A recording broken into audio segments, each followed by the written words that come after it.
Insanity is doing the same thing over and over again and expecting a different result. So it's 2025 and you have set a million and one goals for yourself again, just like you did last year, but you ended up not achieving anything. But you decided to set another goal again. In this video, I'm going to be sharing with you 7 daily habits you might want to stop if you are planning to achieve your goals this year to make 2025 your best year yet. Hi guys, if you're new to this channel, my name is Peace. On this channel, I share with you everything I've learned on my journey to $1,000,000. So if you're interested in that, you might want to click that like button, subscribe to the channel, and join the family. Thomas S. Monsoon says, you can't control the wind, but you can adjust your sails. This basically means focus on what you can control instead of endlessly scrolling. So there's this other quote that says that the average person who spends more than 30 minutes on social media is more likely to compare themselves to others. I know some people go to social media to get away from whatever they are feeling or whatever situation they are currently facing, and they go on social media to get themselves away from that situation. Instead of focusing on the things they can control in their life, they just think that scrolling endlessly on social media is a solution to that. But if you go on social media, you're more likely to compare yourselves to others. You are coming to social media to get away from whatever you are feeling, but then you get to social media, you find that everybody is living their best lives. You now start finding yourself comparing yourself to others rather than focusing on those endless scrolling on social media. Why don't you use that time to consume at least one or two educational content? One way to help you adjust this is to set a particular time of the day where you end up on social media. Not just every random time during the day you go to social media and keep scrolling. Instead, to make it easier, that okay, you don't obviously, like, we can't stay a whole day and say we are not going on social media, because we need time to relax and get away from just our daily activities when we are tired. Instead, focus on one particular time of the day, use it on social media rather than just any random time during the day you are going on social media. I find that evening works best for me. So when I come back from work, I know I've done all I need to do, and even when I come back from work, I try to do one or two things around this my channel, like maybe editing, writing a script, or doing something that I know that will bring value to my life, which is even separate from my 9 to 5. Then in the evening, when I'm on my bed, I just scroll through social media maybe at least 1 hour before I go to bed, rather than just any random time you're on social media. So some people always say they look for me on WhatsApp, like I'm not always online, but I'm wondering, like, if I'm online all the time, does that not mean that I'm jobless? That kind of thing. Especially TikTok, which is very addictive. If you go on TikTok, let's say you go on TikTok around 9, like, you find yourself scrolling till 10 o'clock, and then your main work or your main life is waiting for you. You've paused it because you feel like, okay, you can get back to it. But then when you come back, before you find it, you've already spent 1 or 2 hours on this social media platform. You will now have to adjust your normal activities that you have planned for yourself. Just imagine doing that with your goals as well. You have goals that you have said, okay, you have said, let's say you are using the 12-week calendar for your goals. So you have 3 months goals. You are trying to achieve your goals every quarter of the year. But then in one day in that quarter, you're already mindlessly scrolling. Then you find that you have ended up wasting that day. And you now shift the activity of that day to the next day. Just constantly doing that, you can imagine what it can do to your goals. So if you plan on achieving your goals this year, you might want to adjust the time you spend on social media endlessly scrolling. Time is a great teacher, but unfortunately it kills all its pupils. Unless you are jobless, I don't see the reason why you'll be spending half of your day watching TV. Because let's say you go out for work in the morning, you come back in the evening, that is the only time you should even be allowed to watch TV. Or let's say you're on holiday, then it is understandable. Even when you're on holiday, there are still times that you should use your time that you're using to watch TV to learn something that will add value to your life, like reading, learning personal development stuff, things that will help you to achieve the goals you have set for yourself for the year. Because unless you do not have any goals set, then okay, we might say, okay, you are free to do whatever you want. But if you're a human being on this earth, I believe we all have goals. If it's not financial goals, it's personal goals, or it's just social goals, whatever you must have set for yourself, don't use majority of your time to watch TV. Rather, use some of that time to do something that will add value to your life. Use TV as a form of relaxation. I'm not saying you should not watch TV. Yes, I love to watch TV, but I find that since I started this my channel, I now spend a lot more of my time like editing, writing script, doing something that will help my channel to grow rather than focusing all my time on watching TV. Unless I have something, a movie that I'm dying to watch, of which these days is not really the case anymore. I don't really know what is happening, but I find that these days I don't watch a lot of TV compared to when I did not have this channel. Then I just had my 9 to 5 job. I did not really have any goal of growing anything, but now I have this channel. I have to spend a lot of my time, either editing, or how editing can be time consuming. If you've tried editing something, like, it is time consuming. So that time, instead of me just wasting it, I find I'm more productive with my time since I started this channel. So look for something that you want to achieve. Use a good portion of your time trying to achieve that thing, and use TV as a form of relaxation. You don't have to be great to start, but you have to start to be great. This quote basically means take action instead of waiting for perfection. Procrastination is the killer of dreams, and just like the goals you have set for yourself, if you're one that knows how to procrastinate, you are going to achieve nothing this year, just like you did last year.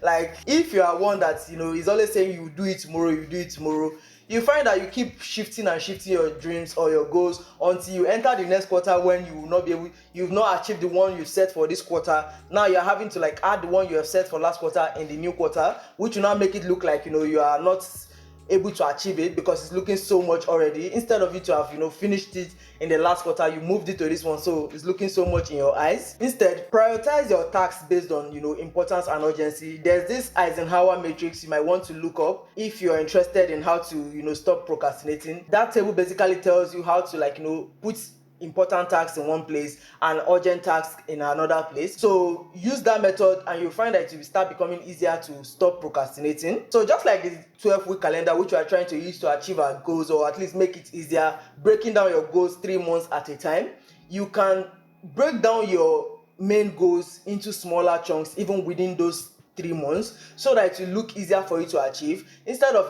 focusing on the 3 months at a time, focus on the weekly aspects of your goals, so that it will be easier for you to achieve your main goal of the whole 3 months. To make this easier, create a schedule and stick to it. Put this your schedule you have created on a place where you can always see it. You are going to drink water, you have no choice than to see that your schedule. It will make it easier for you to try and achieve that your goal. The 3 main things I've just talked about on how to help you stop procrastinating is: prioritize your tasks based on importance and urgency using the Eisenhower matrix. Break down your goals into smaller chunks. It will make it easier for you to achieve them. Create a schedule and stick to it. Using these 3 things, you'll find it that it will be easier for you not to procrastinate on your goals. So, making it more likely for us to achieve the goals of 2025, not focusing on the one that we would not achieve in 2024. There's a quote by Ralph Emerson which says, concentration is the secret to strength. This basically means focus on one thing at a time. Those people who claim to multitask, let's say those that are reading for exams and they are listening to music and reading at the same time. Sometimes I wonder how are they able to do it? Can you understand what you are reading?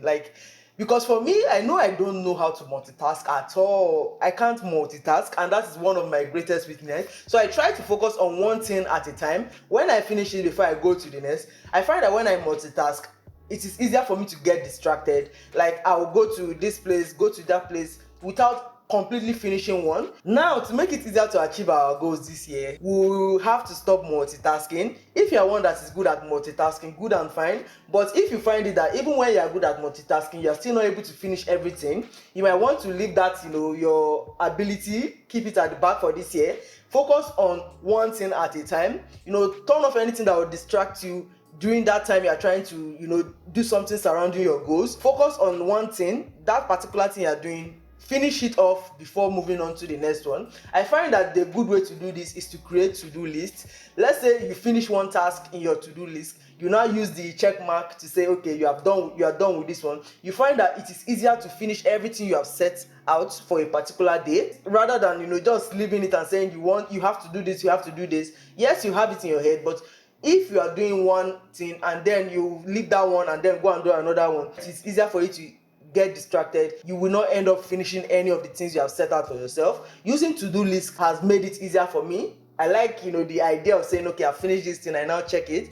It gives me that joy that, okay, I've done something good for myself today. Maybe I plan to do 10 things. Now I'm done with one, I have 9 left. So in achieving our goals this year, you might want to focus on one thing at a time.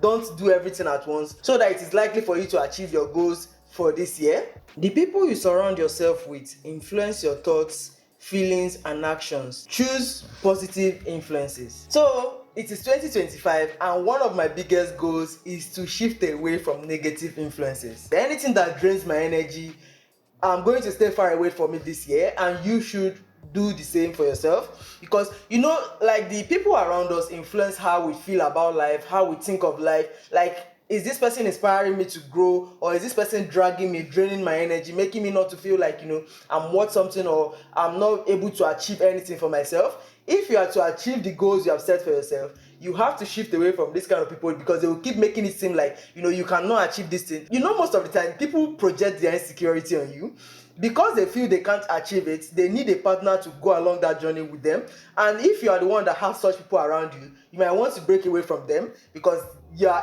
going to end up not achieving your goals. The time you're supposed to use to sit down together and be planning, okay, what and what do I achieve this year, that time you are not using it to go and do things that are not within the idea of your goals in the first place. So this your friend is always just taking you away. You are the average of the 5 people you keep as friends, right? If the 5 people in your life are mediocre people, you are going to remain mediocre.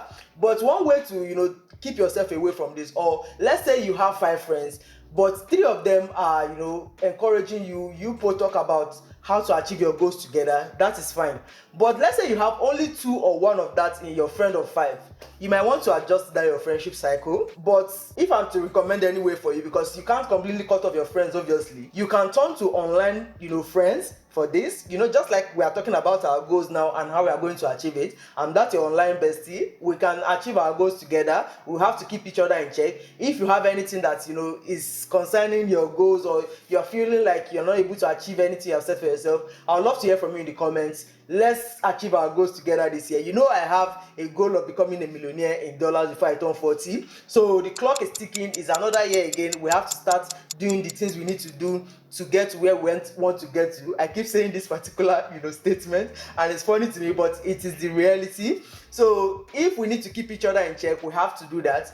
This year now, we need to take another step further from where we left off last year. Keep away from mediocre friends. If this your friend is going to discourage you from achieving your goals, instead of you even telling that your friend that thing you are trying to achieve, just, okay, you are my friend, but that does not mean that you're adding anything to this my goal. So let's remain our friends in this aspect of life. While I'm trying to achieve my goals, I have the friends for that who are making it make it seem like it is possible for me to achieve this thing, which will eventually make it possible for you. Because the more you keep reminding yourself of something, the more easier it becomes for you to achieve that thing. So it's 2025 now, and because you are in this space, we are both trying to achieve 1 or 2 financial goals. Because if you've watched this channel before, you know that this channel is mostly about how we can get to $1 million. And one thing that I will say time and time again is leaving behind that idea of impulse buying in 2024. This is 2025. This year we are going to create a budget that aligns with our financial goals. We are going to prioritize our needs over our wants. That does not mean we will not buy things that we want to, but our needs will take the first table.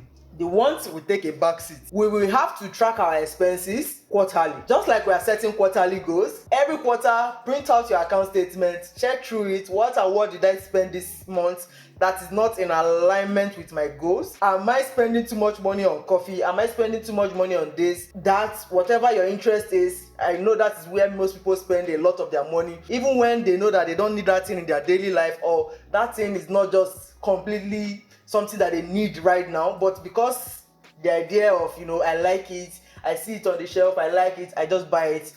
That attitude, we are leaving it back in 2024. Because if we are to achieve our goals, these daily habits, we have to curtail them, or at least if you can completely stop them. So we need to track our expenses this year. We need to budget and make sure that it aligns with our financial goals, and we need to prioritize our needs over our wants. At least that way we will be able to use our money for the things that will help us to achieve our goals easier. I believe you are getting the idea of leaving behind impulse purchases, because that is the killer of your wealth. If you did not plan for it, you should not be buying it. Gratitude unlocks the fullness of life. it turns what we have into enough. Basically, focus on what you are thankful for. So it's 2025 and we are leaving complaining behind. In 2024, if you are to come along this journey with me, we have to leave the attitude of complaining behind in 2024. We have to be more grateful for the things we have in life currently while aspiring for more.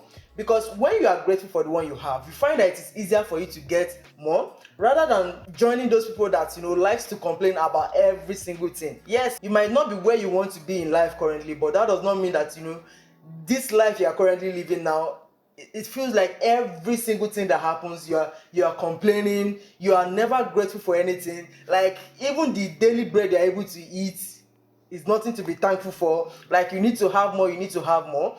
Focus on what you have currently, be thankful for it. You might find that it will even turn out to be enough for you, because the same thing you might be having now that you are feeling like it's not enough and complaining about it, if you give it to somebody on the street who does not even have half of what you have, they will be the most grateful person on earth. One way for us to start practicing gratitude, if you are one that has always been complaining, because you need to shift away from that attitude in 2025, one way to start is by journaling. So this is one that I have never done before. I'm never really a fan of journaling. Even when everybody talks about journaling, I feel like it's peer pressure to be talking about journaling when you don't really journal. And I'm one that will admit wholeheartedly that I don't journal.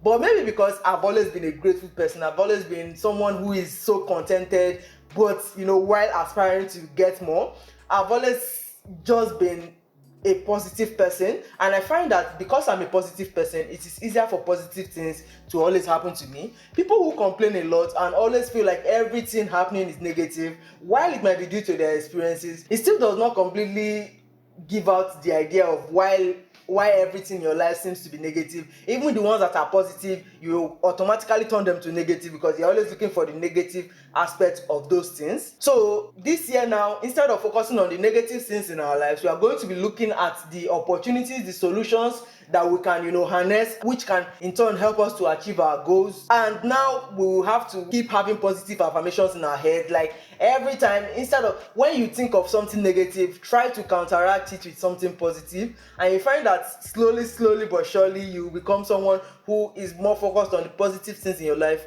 rather than the negative things. In this life, especially if you live in this part of the world, if I were to focus on the things to complain about, I will not finish because there are too many things to complain about. But then I try to focus on the positive things that are happening in my life. So what if I'm among those who are on the streets, who are looking for food? Like what would I have done? But I'm not there. So I'm happy God has even given me something to be happy about. So why do I need to focus on complaining about the ones that are happening that are not even within my control? Instead, focus on the things you can control. Be happy about them, be contented while still working towards the things that you want for yourself in life. So we have to try and refrain from our negative thinking this 2025, because if you are thinking negatively about the things you're even trying to achieve, it will be harder for you to achieve them because you're focusing more on the negative energy surrounding that thing. So 2025 is the year where we leave all those bad behaviors. So now I'm ushering you properly into 2025, because now I've shared with you all the things you need to have at the back of your mind if we are to achieve those goals that we have set for ourselves this year. For me, it is my financial goal of becoming a millionaire. Whatever goal you have set for yourself, adjusting or at least completely stopping these habits I've just shared with you will make it easier and help you to see how you can achieve your goals easier. Like I said, we are going to be dividing our goals 3 months each, quarterly, so that we are not stressed out about it. Do what you need to do at every point, daily, hourly, just adjust whatever you need to adjust, and you find that it is easier and more likely for you to achieve your goals this year. We have left 2024 behind. Now we are in 2025. We are moving forward. We are not looking back at anything. So guys, I hope you enjoyed this content. If you like what you just watched, you might want to check out this other one here. It will definitely help you in your journey to becoming a millionaire, if that is what you want. Even though you're not going to become a millionaire, the tips shared in this video will definitely help you in your life's journey. While at it, make sure to click that like button, subscribe to the channel, and I'll see you guys in my next one. Bye.